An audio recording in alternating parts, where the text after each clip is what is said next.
All right, what's up, people? Welcome back to AI Somnium Files. This is episode 18. Last time we left off, we were given some choices of places we can go, and we went with this storage warehouse, mainly because I needed to save and I had to pick one.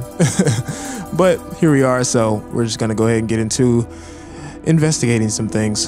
All right, so let's do shelves with boxes. Shelves packed with cardboard boxes. Sure enough, I don't see any clues here. Okay.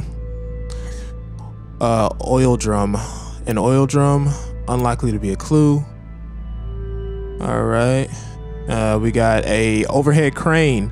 A hook is hanging from the ceiling crane. Yeah, sure enough. Forklift A, equipment. A video camera and laptop. Right, that's the one from the murder that we just witnessed. This is what the criminal used to stream. Do we need to replay this? All of these items have been bought from pawn shops and thrift stores. It would be difficult to determine a suspect from them. Thought they was gonna make me watch the murder again. I have logged into the Wi-Fi in this warehouse. Okiura Fishery Co., Ltd. is listed as the owner. However, I found the password written directly on the router. Anyone who saw it could have used it. Bruh. Slacking. I have done some research. As the name suggests, the company is owned by the Okiuras, the same Okiuras we know. Okay. Renju's father created the company. Another connection to Renju. Right. No, actually. Oh. Currently, Okiura Fishery has nothing to do with Renju. The company has been managed by office representatives for the past 17 years after Renju's father died. Is that right? Renju holds no shares and is not involved in the management. Now I wonder if Sojima is one of the representatives. In short, Renju did not inherit the company from his father, and it was instead given to other persons. But it can't be a coincidence. It certainly is suspicious. Video camera and laptop used for the stream. Okay, I thought they might have something else to say. Let's look at some of this stuff on the side just to get it out the way. Cardboard box. It's a cardboard box on the floor. There's nothing in it. Shelves. There are only a few items on the shelf. Is this warehouse not in use? Right. Nothing particularly suspicious. All right, so we can check out these blood stains. This one says B. Okay, there's an A. All right. I like how he never he never walks up to anything. He just views everything at a distance because he's got the zoom in on his on Iba. Wooden box on the shelf. It's empty. Sure enough. All right, what do we start with? Let's talk to these people. Policeman. Let's look at him. A police officer. Yep. And any progress on the investigation? I checked this place point by point, but didn't find nothing. Gotcha. What about this guy? Inspector. Let's look at him. The inspector is doing his duties as usual. Any clues? No, nothing so far. All right. Useless. I don't play. All right, so we got forklift B and A. This is the B, forklift. I don't see anything special about it. Okay, forklift This A. forklift is old. It does not appear to be functional. It has not been moved in some time. Gotcha. A forklift. The tire and floor are covered with a layer of ice. Yeah, it's interesting that we found Iris at one time in there. So she's been dying in quite a many ways throughout this series. But let's see. Let's look at this blood stain. Is this Ota's blood? Right, because we saw him run off camera. It could be the killer's blood, potentially, if he got like a hit on him. Any kind of damage to him. Bloodstain A, Iris and Ota's blood. Right. Okay. All right, so let's get to the nitty gritty. We got the workbench. Here. Iris and Ota were. I am sure you are already aware of Ota's time of death. Just before I arrived. About 3:30 in the morning. And the cause of death. Right, about that. Ota had a stab wound from a kitchen knife in his side. Yeah, that is kind of random. Correct. What was the exact cause of death? Was it the knife wound, or...? I cannot determine that. I can conclude that the knife wound was at least close to being fatal. Even if Ota was still alive on the workbench, he was certainly on the verge of death.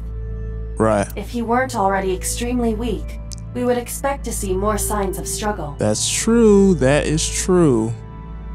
It's the same thing with Iris, because she wasn't really struggling either. So you have to assume she was either sedated or something. But okay. Oh, we can do the workbench again. Maybe Ota was trying to help Iris, jumping at the criminal. That led to a scuffle, and Ota ended up with a knife wound in his side. He lost all his power to fight back. He was forcibly put inside the costume, then finally cut open by the ice-cutting machine. But why? Why did the culprit put the costume on Ota? To try and frame him, I guess, or make it seem like it was him the whole time. Unknown. But I think we did say how that wouldn't really, I guess, force us to believe that it was Ota. It wouldn't be sufficient enough evidence for us to draw that conclusion. But anyway, Iris and Ota's bodies are under autopsy. Their bodies aren't here anymore.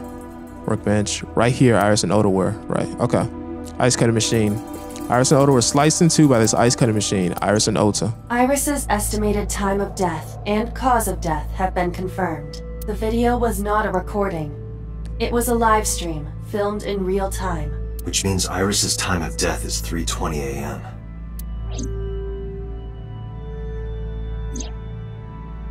Iris also had her left eye removed. Yeah. And like Renju and Shoko, Iris's left eyeball has not been recovered.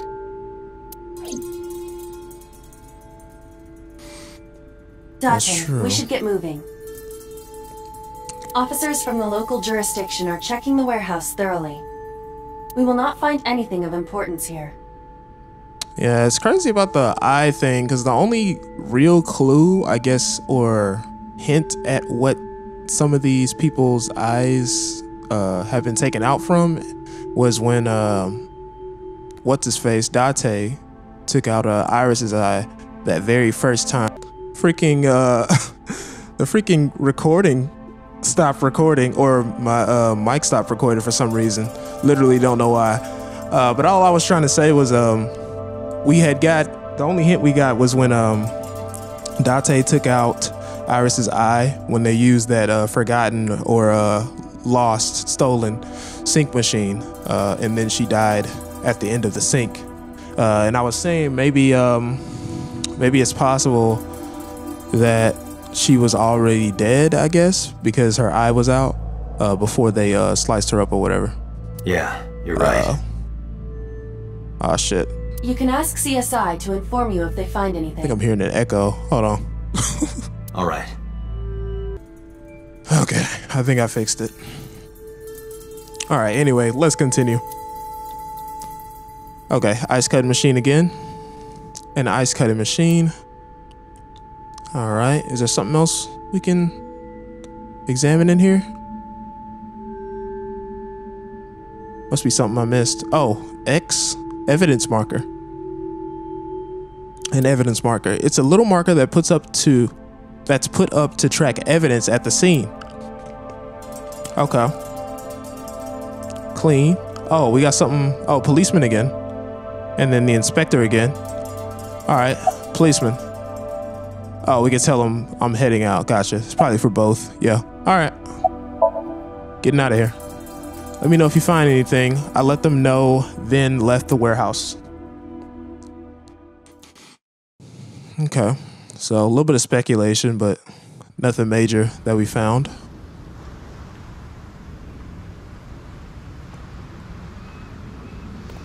When I left the warehouse, I saw Pewter.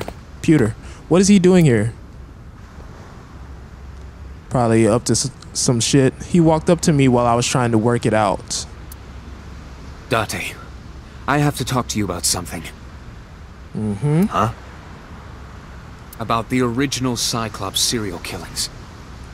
Oh, is he finally gonna let me in on a secret about whatever I did 6 years ago? Why this all of a sudden? Because I want you to solve this case, Mr. Date. I want you to find who did this and bring them to justice. So, if I can help you, even a little... Why didn't you say anything at Abyss? You're probably not allowed to. The boss was there. I couldn't speak openly in front of her. Yeah. So, I decided to meet you here. But I don't know, man. He just... Ever since what happened before, he's shady. Alright. Let's hear it. Earlier, I told you that I was completely certain the original Cyclops killer couldn't have committed these crimes. Yeah. I am absolutely certain the original Cyclops killer could not have committed these crimes. Okay. So what does that mean? Let me explain why.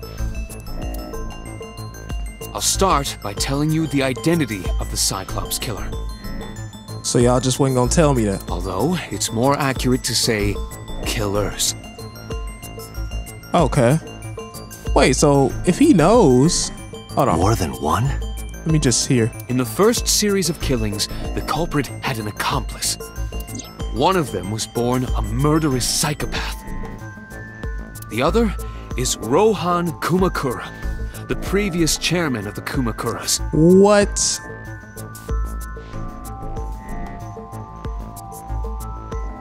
Okay.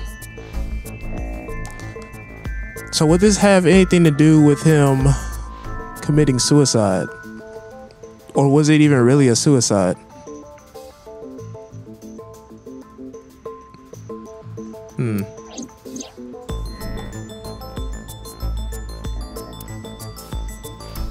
They each had a role to play. The murderer committed the homicide, and Rohan removed the eyeball. Rohan removed the eyeball.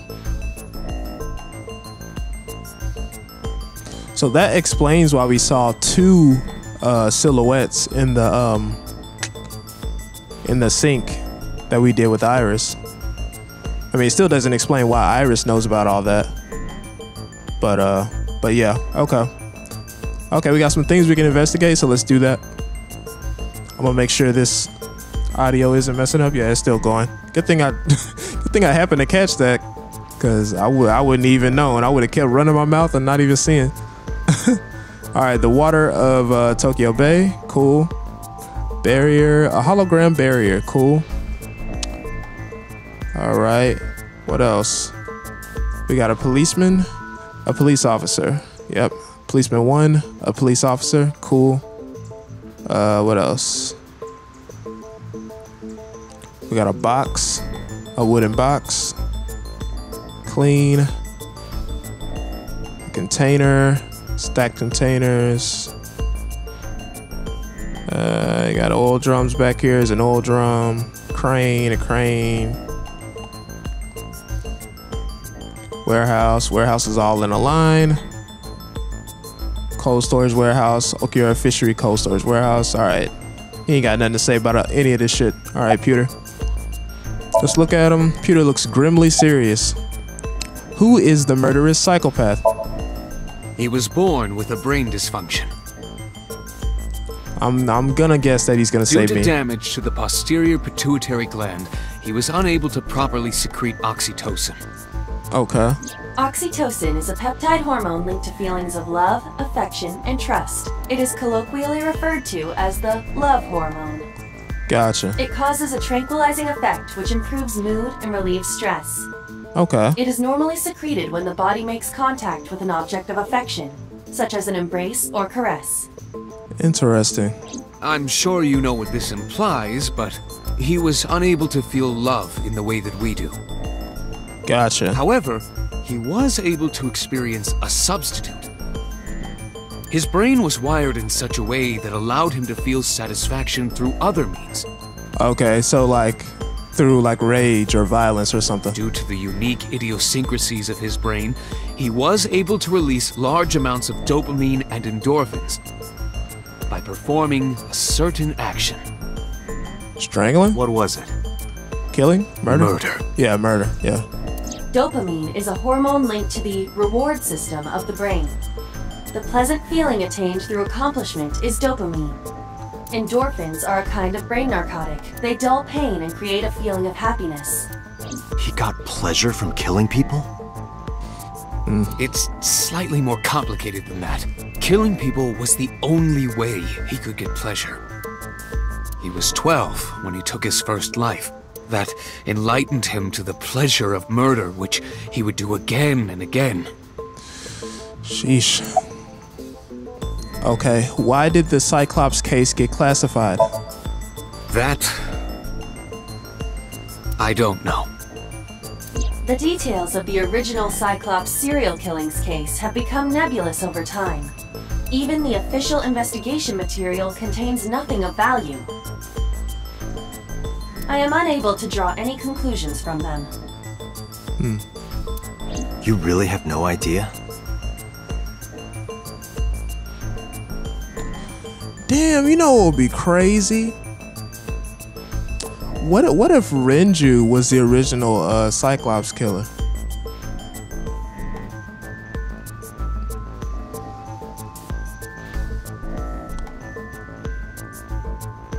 Cause he was saying, cause I remember number 89 was saying that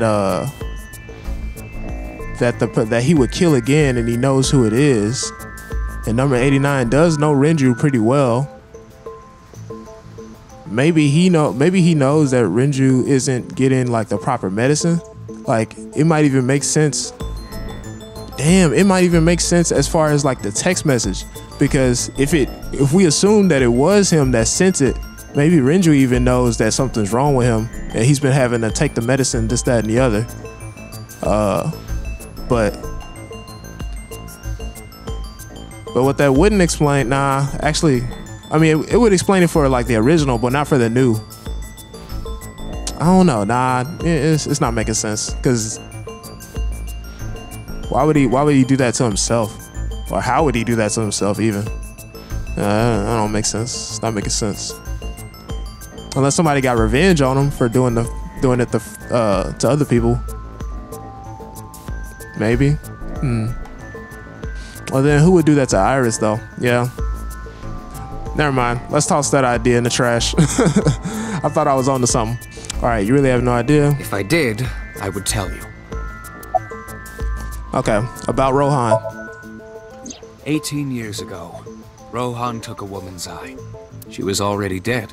He put his finger into her eye socket and gouged it out. The reason why was simple. He was fascinated by women's eyes. Their beauty stimulated his greed and his desire to possess them. Okay. He needed to have them, to make them his own. Driven by this instinctive impulse, he took the woman's eye. That's weird. From then on, he acquired a grotesque obsession with the eyes of dead women. He was very particular about his need that the eye belonged to a deceased woman. But even being the head of a Yakuza gang, there weren't too many opportunities for him to indulge. His deepest, darkest desire went unfulfilled for years. However, he soon met his ideal partner. Of course. The aforementioned psychopath. The Cyclops killer would commit the murder, and Rohan would take the eye. Thus, a mutually beneficial relationship was established. This was the origin of the Cyclops serial killings. At about the same time, you were assigned to Abyss. Okay. Well, that is definitely some information. The original Cyclops killer had an accomplice. There were 2 Cyclops killers. And one of them was the former chairman of the Kumakuras, Rohan Kumakura. Right. Rohan committed suicide by jumping to his death 1 year ago. Yeah. That means... Pewter, tell me this. One of the original killers is dead, I know that. But that means one remains. Who is he? After his 4th murder, he was arrested by the police. They actually picked him up on other charges. But, in any case, he is currently serving a life sentence in Fuchu prison. Okay, so y'all caught him. Oh wait, no, are they talking about the original? Fuchu prison? Yes. What's his name? Right, they're talking about the original. In prison, he doesn't have a name. He is simply called Number 89. What? Number 89.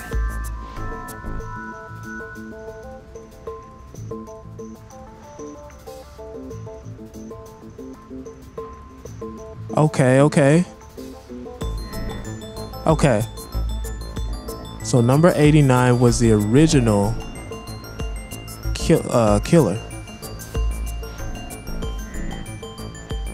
And he can't feel, or he couldn't feel love, or maybe he still doesn't, and he only can feel it through violence. I know who killed Shoko Nadami. So, now you know why I said that. That the original Cyclops killer couldn't have committed these crimes. Because one is dead, and the other is behind bars. Right. Okay. Yeah, that makes sense. Neither of them had the opportunity. Makes sense to me. Okay, so number 89. If we're believing everything Pewter is saying, which I guess we don't really have a reason not to, other than him being hella suspicious in that other timeline. But yeah, if we believe everything he says, then number 89 was the original Cyclops killer. And if we believe number 89, then he knows who the new one is somehow, which, I mean, I guess he probably would have some information on that, being the original and all. Maybe he knows someone that was like him, you know what I mean? So maybe he met that person in some type of rehabilitation, or maybe they were doing the crime together at some point. But we gonna see. Let's get into it. All right, we gotta go to the map, and now we got 4 places: Matsushita Diner, Date Residence, Sagan Residence, and Marble. Let's just go down the list. I'm gonna go to Matsushita Diner.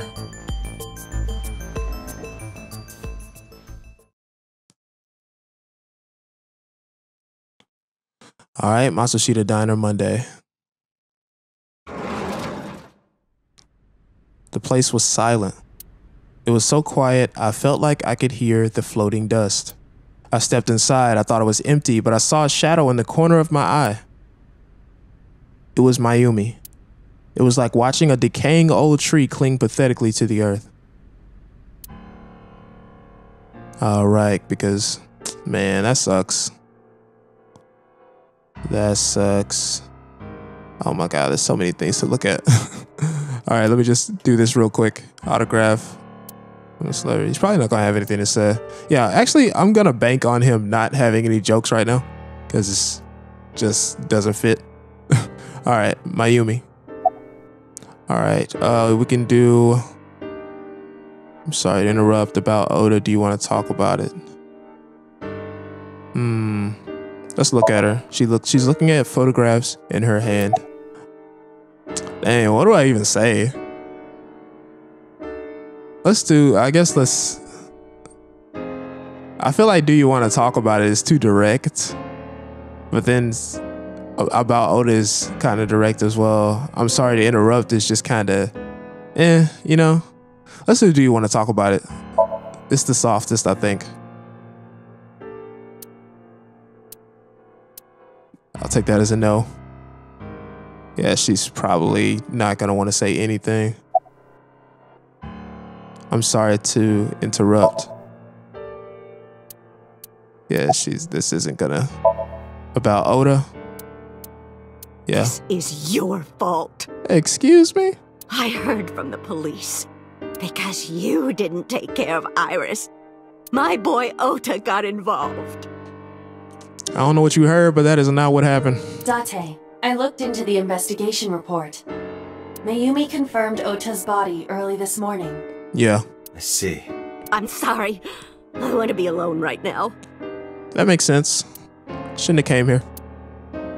Did you not hear me? Ooh. I said leave! You ain't gotta tell me twice. Oh, it's so sad. Date, let's go. She is in no state to talk. Yeah. Yeah, you're right. Guess we should have known that. Probably shouldn't have pulled up. Wasn't one of our brightest ideas. Dang, I almost wonder though, is examining any of this stuff gonna get us anything extra? Let me just click. Menus written on the wall. The menu on the table. Counter. Kitchen. See the kitchen. All right. It's just real fast. Swinging door. Oops, didn't mean to do that. Didn't mean to do that. Swinging door. Nothing. Stool. Stool. Table. Table. Disposable chopsticks. Kid's seat. Kid's chair. I'm just looking for anything different. It doesn't seem like it's gonna be anything. Yeah, it's all the same stuff. Oh, this calendar. It's November, but that calendar says January. Even the year is wrong. This is old. Yep. Just like always. Clock don't work. Yeah. All right, let's get out of here. All right. Date residence, Sagan residence, Marble. Let's go to Date residence.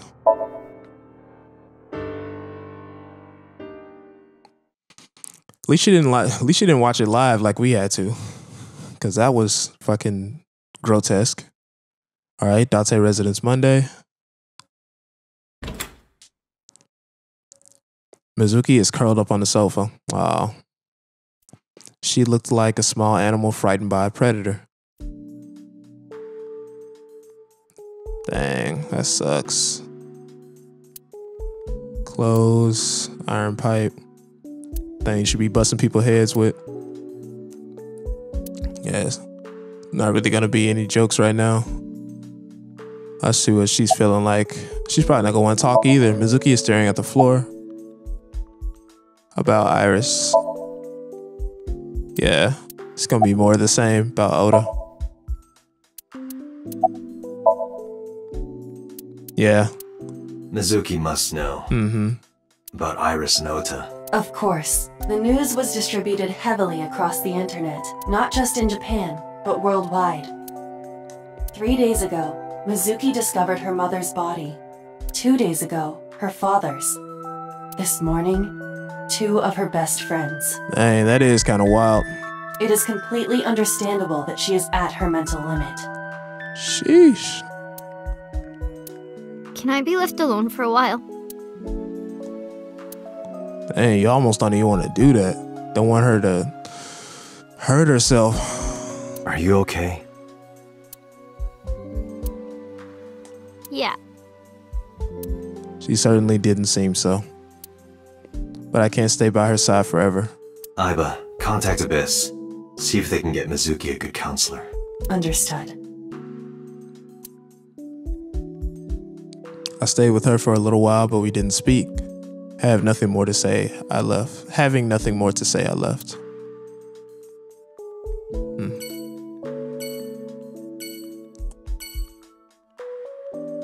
I feel like asking someone that's sad, are they okay, is kind of a dumb question, but at the same time, it's almost like that might be what they want to hear. If somebody asks, just for them to say yeah or no or whatever. But okay. Sagan Residence, Marble. Let's go to Sagan Residence.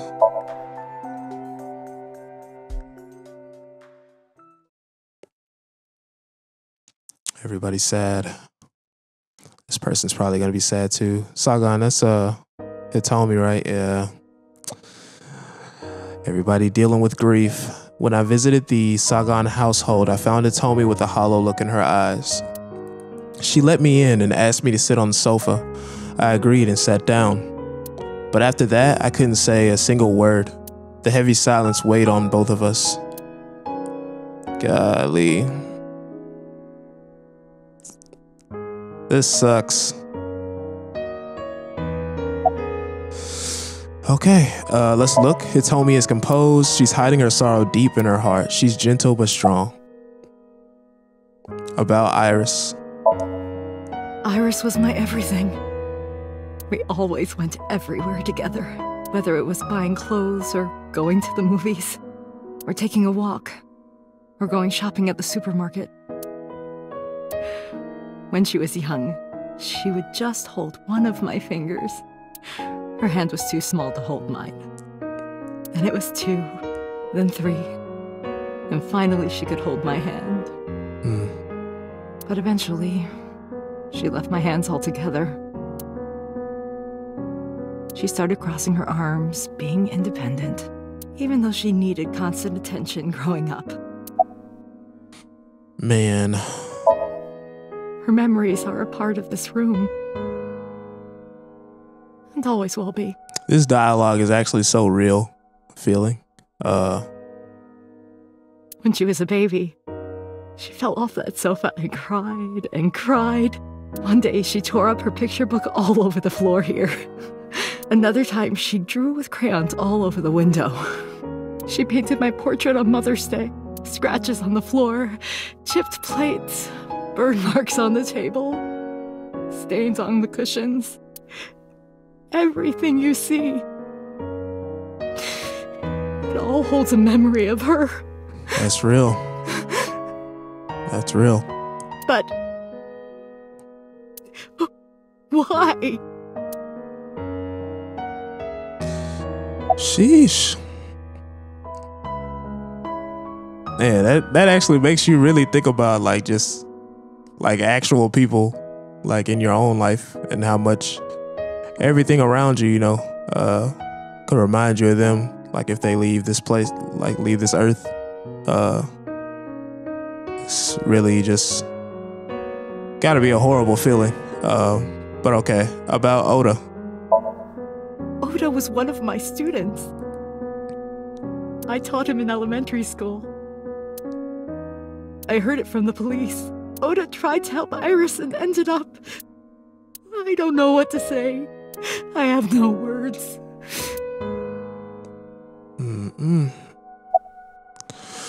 Can you think of any information?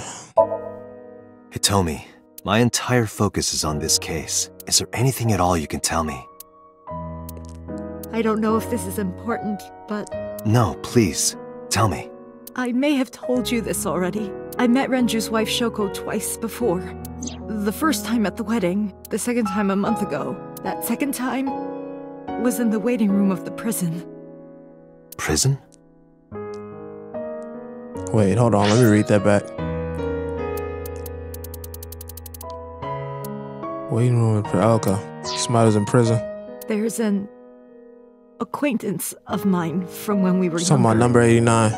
I visit them a few times a year. Gotcha. So she still goes to see him. And by coincidence, I saw Shoko. I don't think she noticed me, but I recognized her as Renju's wife right away. Now, why would she be in there? Talking to number 89 for some reason? She was there for the same reason I was. To visit one of the inmates. Okay. So, I wonder which... Do you know who? Right. No, I don't. We didn't talk. Which prison? Fuchu Prison. In Tokyo. Fuchu. Prison? Yeah. Dang, so somebody else that's locked up, Shoko went to see. I'm sorry to have bothered you.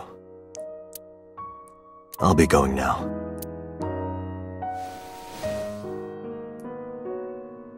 I don't know what to do.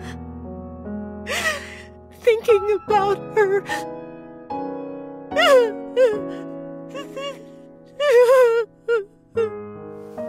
Date, please, you have to catch them. Please. Please. I will. Trust me.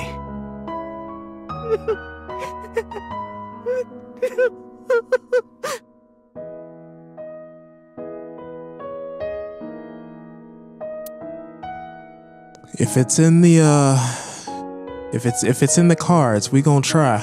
Cause this has been an elusive ride trying to catch whoever is responsible for all of this.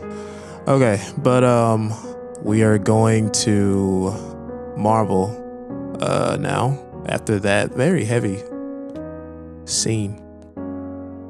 Okay. And we got some more information. Getting the information this episode. They dropping everything this episode. I like it. cluing us in a little bit more. They never give it all to you, just a piece at a time. But yeah, Shoko went to go see somebody in the prison. We just gonna hope. I mean, I guess we'll figure out who it is at some point. But we don't know right now. All right, Marble Monday. Are you okay, honey? Huh? About last night. Well, at 3 in the morning, anyway. You know about it? It's on every channel. You have the face of a ghost. Do you want a glass? I don't need a drink. I need information. Do you have anything? Well, let's see. I do have... I suppose you could call it intuition. Right. Tell me. Information about the incident. The Kumakuras are involved in this case. Okay. Remember what I told you before? That there's a relationship between Ren and the Kumakuras? Shoko also has a relationship with them. You know about her dealings with the Kumakuras, right? So basically, 2 of the victims are linked to the Kumakuras. That must mean they're involved somehow, right? Not 2, 3. 3? Iris? No, not that one. The boy. Alright, let me read that back. Sorry, y'all. My reading and listening comprehension skills be a little bit slow sometimes. I gotta go back and read. Kumakuras are involved in this case. Remember what I told you before. Kumakuras. Shoko also has a relationship with them. 2 of the victims are linked to the Kumakuras. That must mean they're involved somehow, right? Not 2, 3. Iris? No, not that one. The boy. So Ota is somehow linked to the Kumakuras. Wait. Yeah, 2 of the victims are linked to the Kumakuras.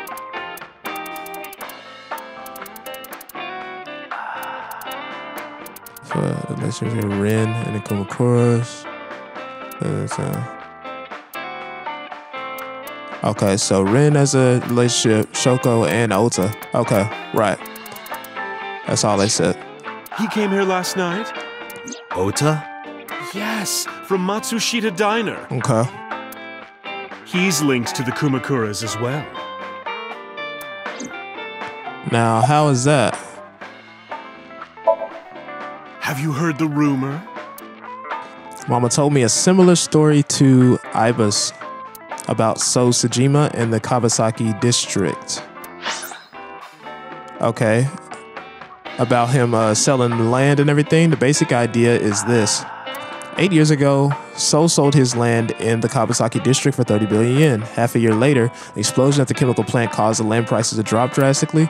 So bought back the land for 1 billion yen, almost like he knew beforehand the accident would happen. Did So blow it up or conspire to blow it up? Right. No, that wouldn't make sense. So wouldn't gain anything from that. He would end up with 29 billion in cash and 1 billion in land. It's a net zero. But there's more to the story. Okay, about So in the Kawasaki district. The Kumakuras own a handful of real estate companies. They of course look legit, but they're Yakuza fronts. Okay. I'll call those real estate companies the KE to keep it simple for you. Okay. The KE followed in So's footsteps. They bought up land in Kawasaki. Okay. Now, back to So. Have you heard of the plans for the casino in Kawasaki? So was the one who came up with it. I was born and raised in Kawasaki. I remember the landscape of my childhood, and I loved it dearly. But look at Kawasaki now. When I see images of the destruction on television, my heart aches like it's being chopped to pieces. But I promise you, I will revive the Kawasaki district at any cost. Casino Town Kawasaki will give new life to the city. After that, So moved fast. He submitted the bills he needed to the National Assembly after drumming up support in the right places. The bills passed, and it became an official government initiative. Decontamination efforts therefore increased at a rapid pace in the Kawasaki district. At the moment, the area is still considered off limits. However, the air in Kawasaki is currently purified to such an extent that it has no negative effect on the human body. If the plan goes smoothly, land prices in Kabasaki are going to skyrocket. Gotcha. Dang, that's kind of a genius plan, though. He blew it up, bought it back, and then sold it, parts of it to I guess the Yakuza as well, or I guess let them in on there or something. And now he gonna fix it and sell that bitch again. That's crazy. And all that land is owned by the KE. Yeah. And by So himself. The land he bought back for 1 billion will be worth 10 times that soon. He's involved in some shady business. Man, that's crazy. So what does Ota have to do with that? This is just another rumor, but the chemical plant exploding was no accident. It was done intentionally. By So and the Kumakuras, you mean? But there's no hard evidence of that. It's just gossip. Right. You never told me about Ota. What about Ota and the Kumakuras? What were we talking about again? Oh my god. Ota and the Kumakuras. Oh, right. You know how Matsushita Diner is close to the Kabasaki district? Yeah. The chemical plant explosion made times hard. Foot traffic went down, sales declined. Oh, that makes sense. No wonder it closed down. Ota must hold a grudge. Oh. Someone caused that explosion. And if it was intentional, oh, he'd hate them even more. That's how I link Ota to the Kumakuras. I mean, yeah, I never really heard him talk about it though, but I guess he wouldn't talk about it if he was trying to hide that part of himself. Or maybe he has spoken a little bit or hinted at it and I just never caught it. But I can see that, I guess. Okay. That's a nice, that's one way to connect it. Say goodbye. Thank you, Mama.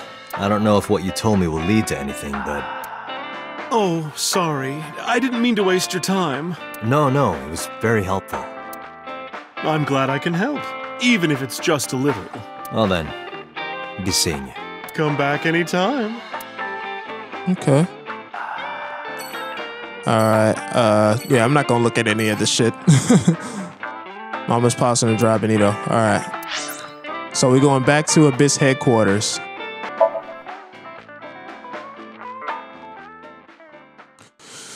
Okay.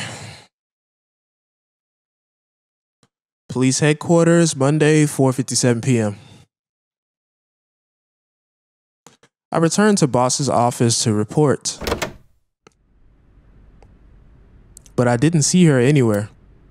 Where did she go? Well, she isn't always here, correct? True. I sat down in my usual seat and decided to wait for boss. What are you doing? I thought it would be easier to talk like this. What do we have to talk about? A summary of the investigation, perhaps? What summary? We don't have anything new. That's not true. Huh? Yeah, well, I was about to say we definitely picked up some information. I was curious, so I did some research about number 89. Okay. Alright, yeah, I'm not gonna bother looking at all this shit right now. I kind of want to get to the story. Alright, let's look at her. Aiba is sitting on the desk. To be precise, the image of Aiba sitting on the desk is being sent to my brain. Right. Okay, let's start from the left and then we'll go all the way around. What's number 89's real name? Unknown. You don't know? No such person is listed in the family registry. It is possible he is a foreigner, but his nationality is unknown. However, I believe it is safe to say that he was born and raised in Japan. Okay. What's the relationship between number 89 and Shoko? Unknown. I cannot determine if they have any connection. Approximately 1 month ago, Hitomi Sagan witnessed Shoko in Fuchu Prison's waiting room. Right. I'm unable to say for certain that the person she was there to visit was number 89. Well, we have to assume that it wasn't because we know that Hitomi was there to visit 89. Well, they don't know, but we know. Hitomi was there to visit number 89, so that means Shoko was there to visit someone else. After all, Fuchu Prison houses 2,000 inmates. But number 89 knew Shoko's name. I know who killed Shoko Nadami. That must mean that he knew her somehow. It is possible. Okay, who is number 89? As you know, he is an assassin with multiple confirmed kills. Right. He is currently serving a sentence at Fuchu Prison. Oh, dang, that would make sense for him being an assassin as well. Since that's how he gets, he feels love or gets pleasure. He was imprisoned 6 years ago. That's what Pewter told us. After his 4th murder, he was arrested by the police. Okay, what about number 89 in the new Cyclops serial killings? Pewter claims that there were 2 culprits behind the original serial killings.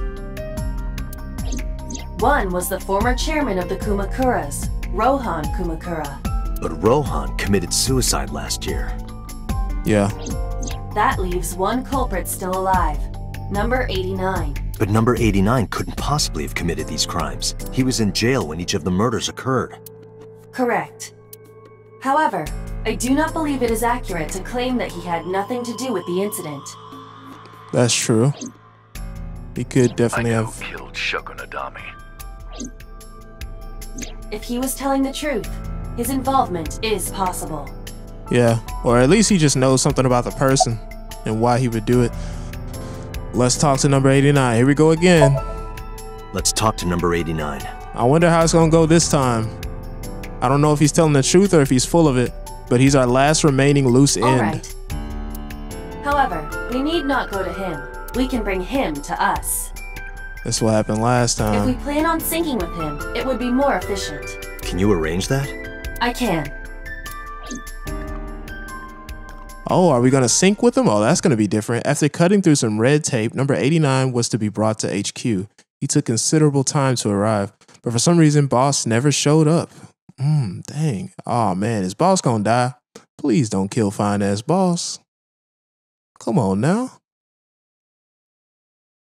Police headquarters, Monday, 8:56 p.m.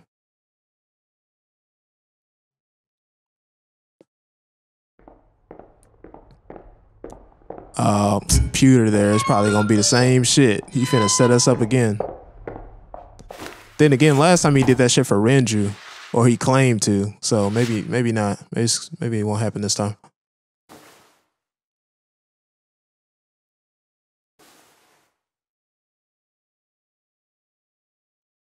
Here we go. Sorry to interrupt your busy day, but I need you to tell me something. I'd appreciate your cooperation. Here we go. Let's look at him. Number 89 is sitting in front of me. What's your name? Number 89. Your real name? I don't remember. Doesn't remember, okay. Do you know Shoko Nadami? Yeah, I guess I do. About a month ago, Shoko visited Fuchu Prison. Was she there to see you? That's right. Okay. What did you talk about? Nothing special. You're in no position to lie. I'm not lying. She didn't come to hear me talk. Then why did she come? To meet me. Meet you? She probably just wanted to see me. Wanted to meet him. Okay. Let's ask where he's from. Burkina Faso. Burkina Faso is a republic in West Africa. Population 17 million. I don't have time for your jokes. What was I about to say?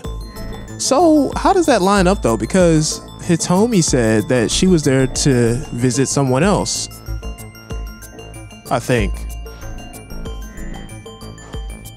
Or maybe, actually, you know what? Maybe she just went in after her to see the same person.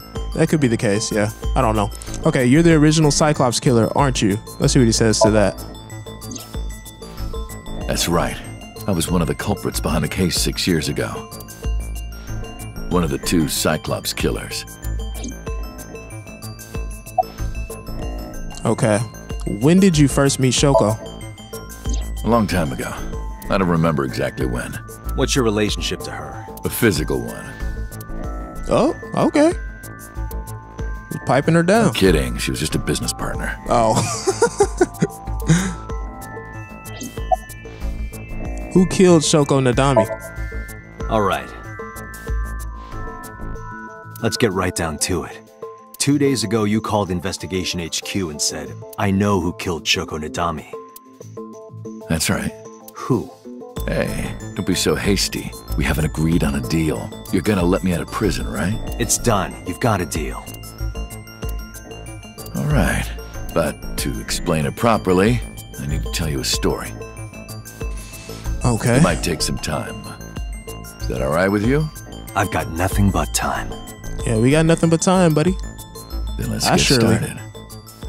I surely don't got nothing but time. The story of a lonely assassin. Story of a lonely assassin. Once upon a time, there was a detective, full of righteous justice. Let's call him F. Okay, I don't think I've seen this, right? This is new. I'm pretty sure. Because last time we didn't get anywhere with this guy. Yeah, I think this is new. F found the evils of the world intolerable. F had no parents, no siblings, and grew up in an orphanage since he was born. He suffered every kind of abuse imaginable there. It led him to despise all the evils of the world. One day, F was chasing a thug down at the harbor. Someone wanted for the assault and murder of women. Okay, I get it. I'll just throw down my knife. Here. And you lower your gun. It's fine. I got nothing else on me. I'll go quietly. You know, I have a history with hospitals. I've been going to a special hospital for a while. Even if I get caught, it's all good. I'll come right back out again. What should I do next time? Just thinking about it gets me excited.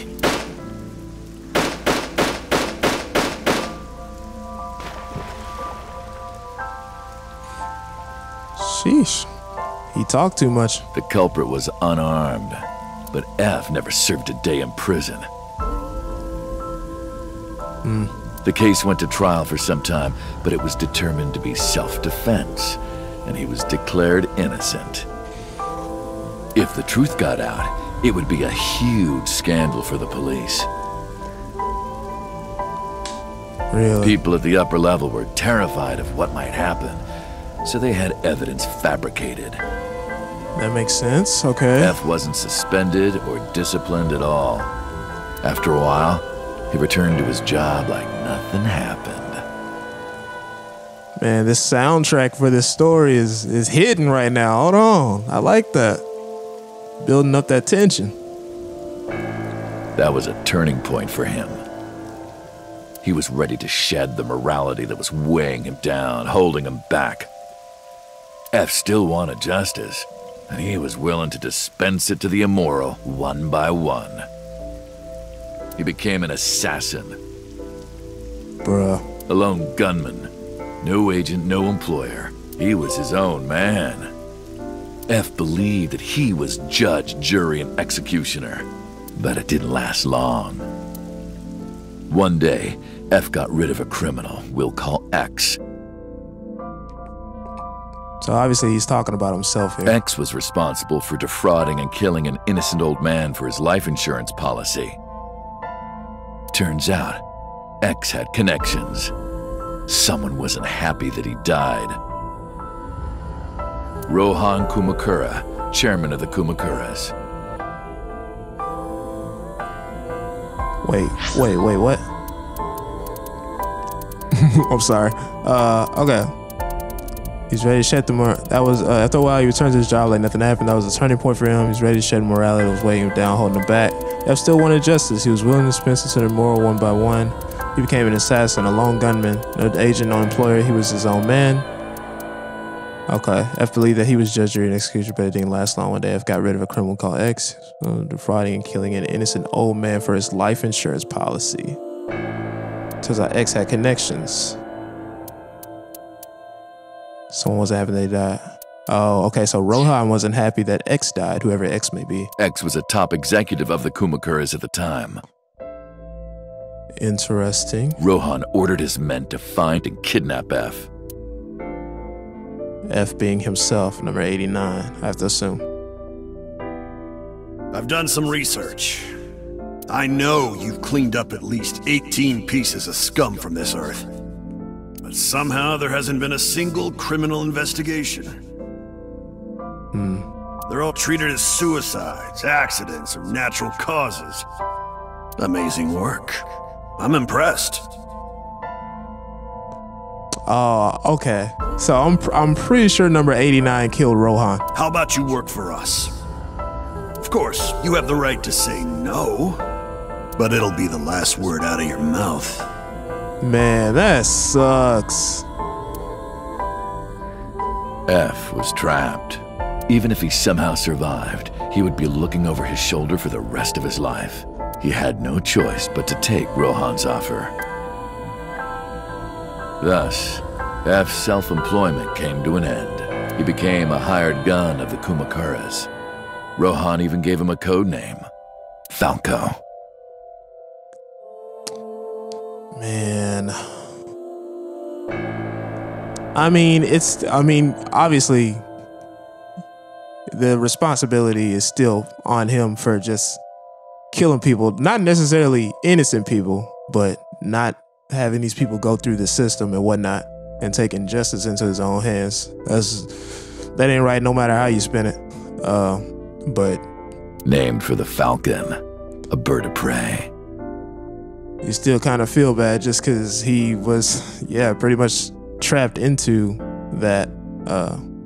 But it's also karma in a way, just because he was getting away with just killing people for so long. Even though, these people were doing evil things, it's still, I don't know. It's kind of, I don't know. It's a weird feeling. It's like in the middle. A bird for prey. Falco didn't quit his job as a police officer, though. He worked as a detective by day, assassin by night, at the will of the organization. An ordinary killer would need motive to take a life. But not Falco. He did as he was told, one target after another. It didn't take long to destroy his heart completely.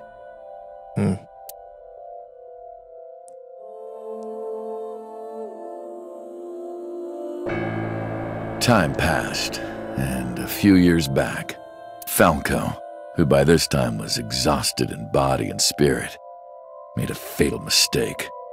He missed his mark and ended up taking a bullet to the stomach. Somehow he managed to escape. After reaching a nearby shrine, his legs finally gave out under him. He had no strength left. He put his back up against the shrine and let out a moaning breath that he thought might be his last. But at that moment, in his darkening vision, he saw a woman approach him. He watched her take out her phone and dial for help. At the same time, he heard footsteps. Footsteps of at least 2 people closing in. He knew immediately that they were after him. He sprung into action, grabbing the woman and pulling her close, kissing her to keep her from talking.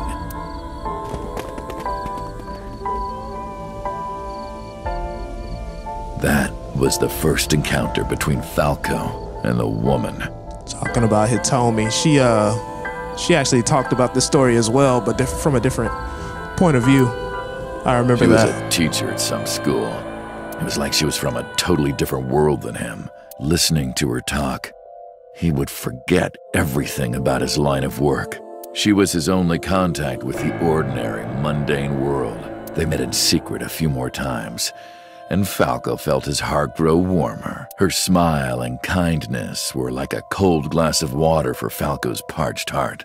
Falco started to become himself again, his former self. He swore on his life that from then on, he would live for her. It's crazy how one person can change so much about you.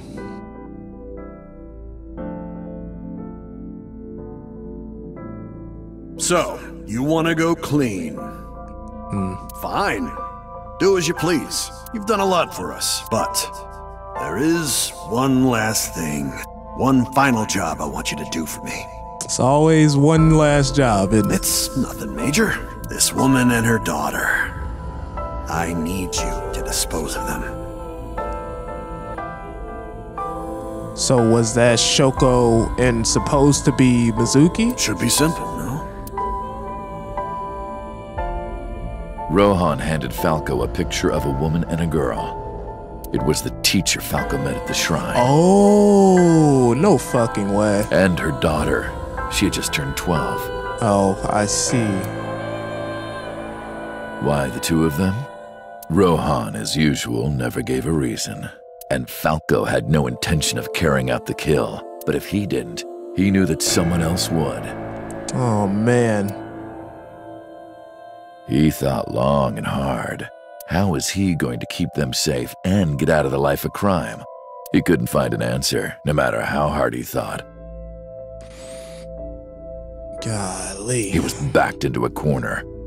So, he decided to call on an old friend for help. And then...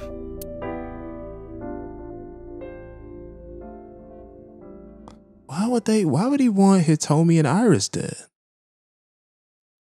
Literally makes no sense. I mean, okay, let's see. Silence. For some reason, he wouldn't open his mouth again.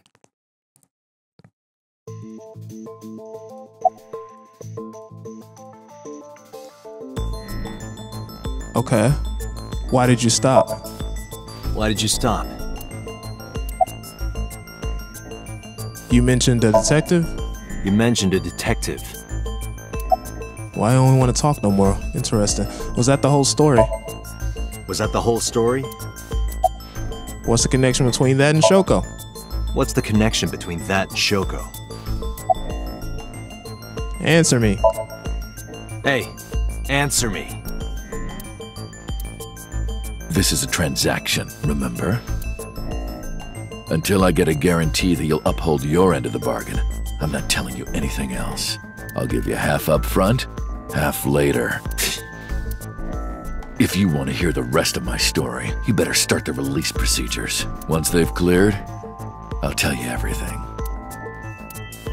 Date, it is unlikely that number 89 will uphold his promise, even upon release. Yeah. Pewter. Yes? Start the preparations. For what? What do you think? The sink.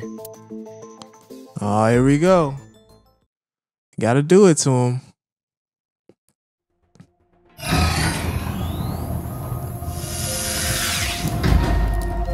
I have injected number 89 with the usual dosage.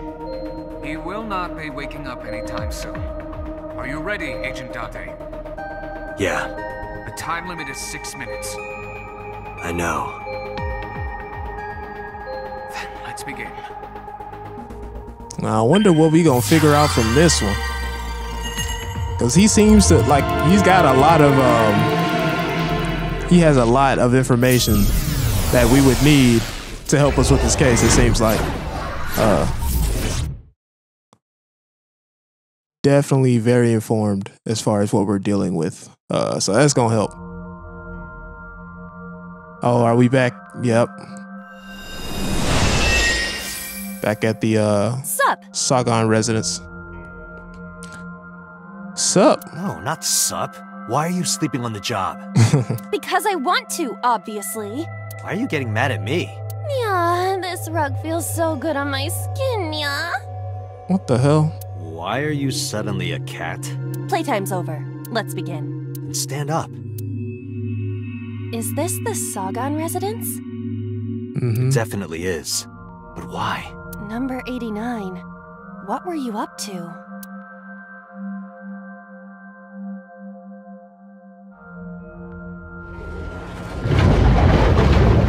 What? The green? I do not think I can pass through it. Really wants to hide it, huh? Okay, new plan. Somnium scan! Activate!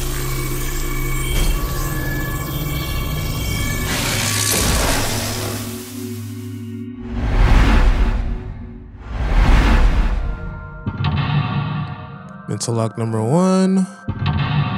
Number 2. Number 3. And number 4 is a door.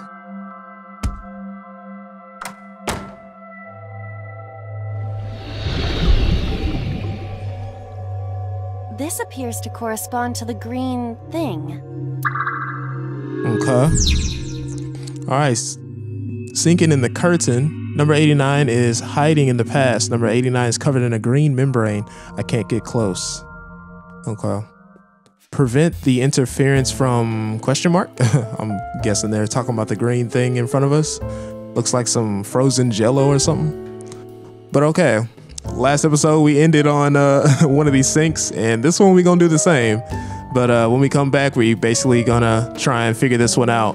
Appreciate y'all for watching. Man, we learned a lot this episode. I really like this one. I love the whole storytelling element they threw in there with number 89, also known as F, also known as Falco. Yeah, that was really good. I liked all of that. I'm hoping I see more of that. We get more of that from him, and just throughout the remainder of this series. But all right, appreciate y'all for watching. Whoever watching, I'll catch you on the next one. Bye.